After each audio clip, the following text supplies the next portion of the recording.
Doctor switching careers. Hi there. If you don't know me, I'm Dr. Selena. I was a former medical doctor in the government hospital, and now I am the co founder of Disruptive Doctors. Disruptive Doctors is a platform to help doctors impact healthcare differently. So I started Disruptive Doctors because I wanted to help more doctors like myself to rediscover how to reuse their talents and their experience within healthcare sector. So all this started when I was told by my head of department at that time that I did not have a future in anesthesia anymore because I had slip disc. I asked for light duty, and believe it or not, my bosses flatly told me, "No, I don't think you have a future here in NS anymore. It's time for you to leave." Response he gave me really disappointed me, and it really sent me down an emotional spiral. I started questioning if I was a failure, if I made mistakes of leaving, and if I've wasted all my years in medical school and clinical training. But now looking back, I realized that this was actually the push that I needed to get out, because to be honest, I wasn't really happy being where I was. Yes, I've always wanted to be a doctor. I always wanted to contribute back to healthcare. At a point, I felt like I wasn't really doing much and I wanted to do more. But I was just too afraid to leave my comfort zone to go out to do something bigger. So if I could speak to my younger self again, who was in that who was afraid, who was in this dark hole of fear, despair, guilt, and shame, I'll tell her that's okay. To think about leaving medicine or sick care and venturing out into this vast ocean of healthcare, because the world is so much bigger out there. And I'm hoping that in this podcast, I will be able to give younger doctors like myself some insights and a guide on what you can do if you're thinking of switching careers. And switching careers, although it can be very daunting, especially when you're going through this journey alone, you're not alone, because Disruptive Doctors is here to help you. Some of you may be asking, like, how do I know if it's time to leave clinical medicine? Well, one thing that helped me was I wasn't happy for a very long time. So if you are unhappy doing what you're doing, you need to ask yourself, is it medicine, the practice of medicine alone, or is it the system? For me, it took a long time for me to realize that it was really the whole package.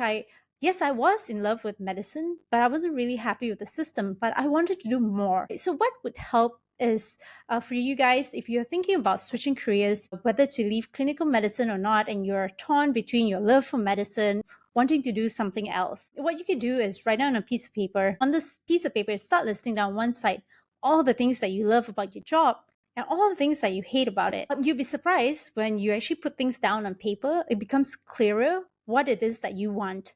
Now, if it's the system, change your environment. Consider transferring into another department, another hospital, or something a little more extreme. Or try and find a job in another country.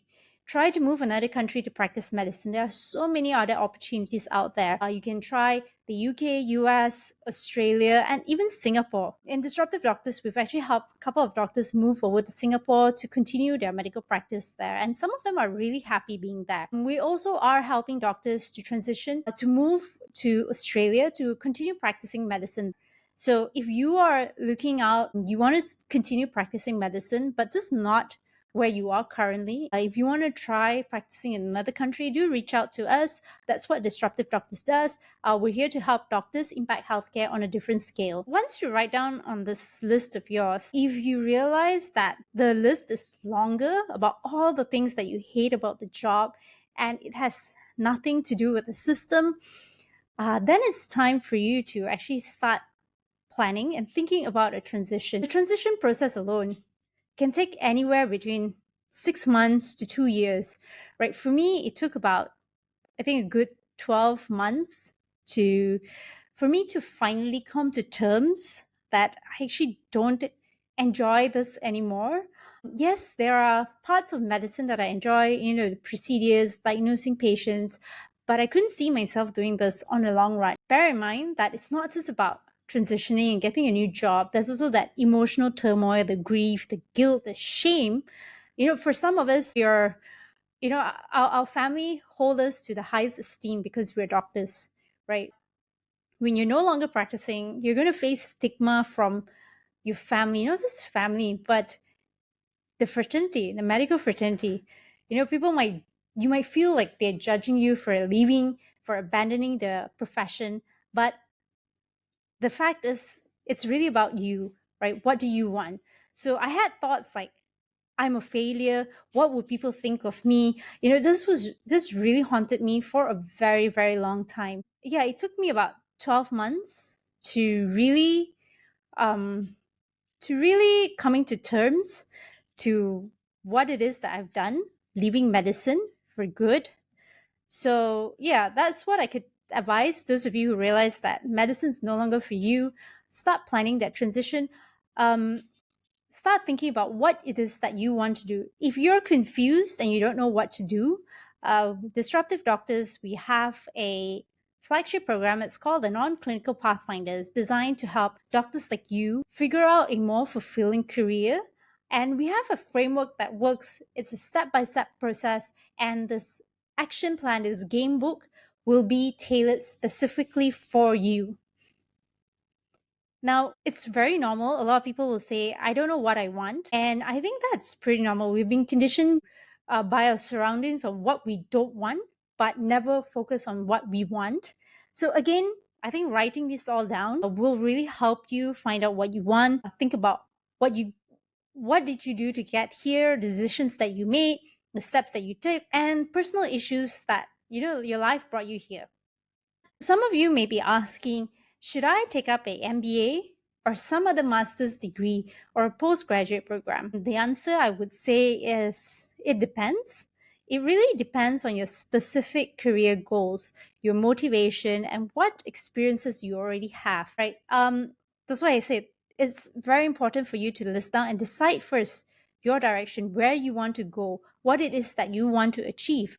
Starting to pile on all these MBAs, all these postgraduates, all these masters, because sometimes just taking all these masters does not add value to the direction that you want to go. So before committing to a postgraduate degree or a master's, I think it's best for you to identify what exactly you want. So before committing to a postgraduate degree, it's really best to know what kind of job you're aiming for. Then start asking for advice from people who have already done it. These individuals may be able to help you, and sometimes a postgraduate degree is not what is required for you to enter any of this field. Sometimes you just need additional skills, additional workshop courses, or just some understanding of concepts that specific sector that you want to get into. So some of this possibility includes maybe short courses, certification, micro credentialing, or maybe an internship, just to give you an idea of that particular field that you want to get into. And just a little bit of caution, sometimes working towards another degree could be a way of putting off deciding what to do next. It can feel very comforting because when you're sitting for an exam, when you're taking a graduate degree or a master's, what you're doing is, yes, you have a goal, so you know what you're working towards, but that is still not the end goal that you're actually trying to achieve. Your end goal is, what is it that you want to do? Where is this career going to bring you? What is the kind of career you want to develop? That has not been answered yet. Yes, you're taking a master's for the next 1 or 2 years. You know what you have to do every weekend, maybe classes, all your assignments, those milestones. But once you've graduated, once you finish, you still have to deal with that question, what do you want to do next? I've heard of people telling me that there are doctors who take like three different master's paper, part one of three different specialty, because she was not sure which path is suitable for her. So just because you took part one of something, it does not mean that you're getting closer to where you want to be if you don't know where you're going. Definitely check out our Disruptive Doctors workshops. We have tons of these workshops that will help you bridge that gap. We have an academy where we also cover all the overviews of different sectors within healthcare so that you may be able to make better decisions. Now, some of you may be asking, what if you leave before completing your compulsory service? Will you be able to get your APC? Now, firstly, if you leave during your housemanship training, no, you will not be able to get your APC. you will not be able to practice medicine in this country. You may be able to move over to other countries like Singapore, Indonesia, Australia, UAE, UK, US. You can go there, take the exam, the board exam, and then get a job there and start practicing there. But within Malaysia, you will not be able to practice as a doctor if you do not have your APC. Some of you may be thinking, I don't know what my transferable skills are. I think that's quite common. A lot of doctors probably feel this. When I was a clinical doctor that just left, when I first left clinical medicine, that was exactly what I felt. I thought that all I knew was how to treat patients, how to diagnose patients, coming up with a plan for them, and that was about it. I gained nothing else becoming a clinical doctor. And I used to think that I'm just a doctor. I don't know what else I can do. But the thing is, as I left clinical medicine, I started venturing outside. I realized that there were so many transferable skills that doctors have, which you can carry with you into this non-clinical sector. It's just that when we were going through training, all the skill sets that we've acquired were not given a name, so you didn't know what it was. And the focus has always been hard skills like drawing blood, inserting central line, intubating, and those kind of things. But see, here are some of the skills that we have which we have overlooked. One, communication, decision making, analyzing, critical thinking. That's where diagnosing and prognostication is coming in, managing people, working in a team. During resuscitation, it's very high stress environment. How do you get everybody to work as a team? Meeting deadlines, being organized. Some of us have been in charge of wards where there are 40, 60 patients. How do you make sure everything that is supposed to be done for the patient is done on time? um, Being very agile, adaptable. We've always been given very, very short time. Our tagging periods are like what? 7 days? Some of them, yes, 2 weeks, but some of them are 5 days, and you're expected to function like a full-fledged doctor in that ward. So we're very adaptable. We're good at negotiating, handling conflicts, delivering bad news to patients. So there are a lot more skills that we have that we're not giving ourselves credit for. Finances and financial literacy. Before I left clinical medicine, I think I would consider myself completely financially illiterate. Yes, I would save every month, but that was about it. I did not know how to manage my finances. I don't know what was coming in, what was going out. And I think this is probably one of the biggest hurdles that doctors who want to transition into other fields will have, because right now, sometimes when you're transitioning into a new field in this non clinical sector, you may have to start somewhere at the bottom because you do not have the relevant skill set in that industry yet, right? So when you take this pay cut, do you know where you're spending your money? Do you know how much you need? These are some of the things that we actually cover in our non-clinical pathfinder, because I realize how difficult it is for doctors to transition, especially if you've already been quite senior in your clinical journey. Because once you transition, you have to be able to stomach that you may have to start at the bottom. You may have to take a pay cut because you are actually learning something completely new. Yes, you, like I said, you do have transferable skills, but you do not have industry knowledge. When I transitioned and I left,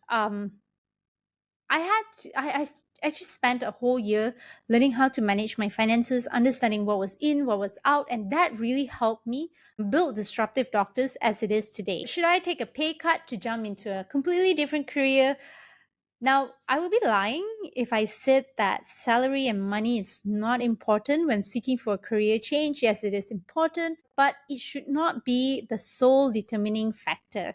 There are actually a lot more things that you need to consider if a pay cut is involved. First, you need to ask yourself, what is the earning potential of this new job versus the pay cut that you would have to take? So let me give you an example of one of these doctors that we've helped in the past. She was working as a doctor in charge of a clinic, a GP clinic. We got her a job, a role in a in an insurance company. It's a huge multinational company. The problem is she may have to take a small pay cut because she doesn't understand the industry, and she was ready to let go of that job and that potential. I sat her down and started talking to her, and I asked her to list down staying in her current role, how else more is she going to grow? What else is the growth potential? Where is she now? And what she told me is where she was is already at the cap. There was no way she could have grown anymore or learned anymore. Now, in the new role that I was getting her, yes, she'd have to take a pay cut. The growth potential was there. It was so significantly more because she would be starting in Malaysia, but she can grow to a regional level where she's overseeing Malaysia, Singapore, and the whole region, and she could advance to a global level. So that was that potential there that she could not see. After I spoke some sense into her, she finally decided to take that job.